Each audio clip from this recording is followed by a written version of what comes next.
So you want to bevel in Blender. All right, so we come back over here, and the hotkey for beveling is just Control+B, just like that. And now you can blunt your edge, okay? Control+B, Control+B, Control+B. Now, say you don't want to bevel the edge. Say you want to bevel the vertex, okay? So we're gonna come on over here, vertex mode like that.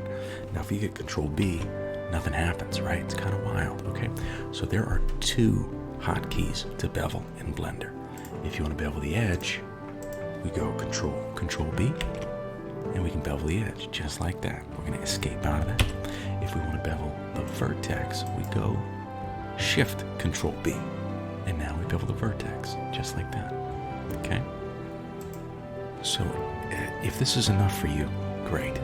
But a lot of times we bevel to round an edge, and if you're trying to round an edge, then with your bevel still selected, you just roll your middle mouse button up, okay?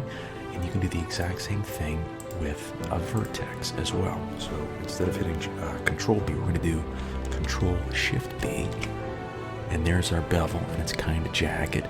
We can just roll it up like that, and now we have some curved geometry, right? And now you kind of have a curved edge, okay? A rounded edge, all right? So that is how you bevel in Blender. All right, get back out there, and I'll see you in the next one.